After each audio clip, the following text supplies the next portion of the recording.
బీఎడ్‌లో మనము teaching practices చేసేటప్పుడు మనకి ఇవి చాలా బాగా హెల్ప్ అవుతాయి. అవేంటి అంటే inductive reasoning or inductive method, deductive method. So, ఈ మెథడ్స్ మనకి రియల్ టైమ్‌ల ఇండక్టివ్ ఎక్కడ యూజ్ అవుతుందంటే మనం ప్రైమరీ స్టూడెంట్స్‌కి టీచ్ చేస్తున్నాం అనుకోండి. నార్మల్‌గా బీఎడ్ వాళ్ళైతే ప్రైమరీ వాళ్ళకి చెప్పరు. బట్ ఒకవేళ ప్రైమరీ వాళ్ళకి గనక చెప్పినట్లయితే మనము పిల్లలకి ఏదైనా కాన్సెప్ట్ ఎక్స్‌ప్లెయిన్ చేసేటప్పుడు ఫస్ట్ నోన్ టాపిక్ నుండి అన్నోన్‌కి తీసుకెళ్తాం. దీన్నే సింపుల్‌గా ఇండక్టివ్ మెథడ్ అంటారు. Let us take an example number series or number system. Number system అనే టాపిక్ గురించి చెప్పాలంటే ఫస్ట్ వాళ్ళకి నెంబర్స్ తెలిస్తే ఏ నెంబర్స్ తెలుసు అనేది అడుగుతాం. అట్లా అడిగిన తర్వాత మనం ప్లేస్ వాల్యూస్, ఫేజ్ వాల్యూస్ ఏవి చేంజ్ అవుతాయి, ఏవి చేంజ్ అవ్వవు అనేసి ఎక్స్ప్లెయిన్ చేస్తాం. ఇంకొకటి ఇదే ఇండక్టివ్ మెథడ్‌ని ఇందాక నేను చెప్పినట్టుగా నోన్ టు అన్నోన్ అంటే వాళ్ళకి తెలిసిన నాలెడ్జ్ నుంచి ఇదిగోండి మీకు తెలియంది ఇది ఉంది అనేసి చెప్తా ఉంటాం. ఓకే. దీన్ని మనం ఇంకొకటి ఏమని అంటామంటే పర్టిక్యులర్ నుండి జనరల్‌కి తీసుకొని వెళ్తాం.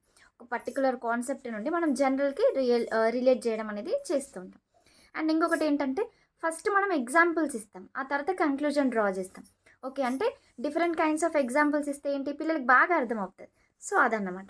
Next deductive method or deductive reasoning. ఇదేంటి అంటే అన్నోన్ నుండి నోన్‌కి తీసుకెళ్ళడం.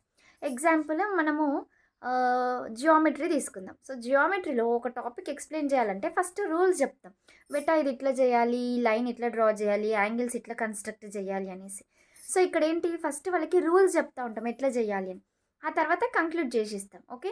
సో, దీన్ని ఏమని అంటారంటే అన్నోన్ నుండి నోన్‌కి తీసుకెళ్తాం.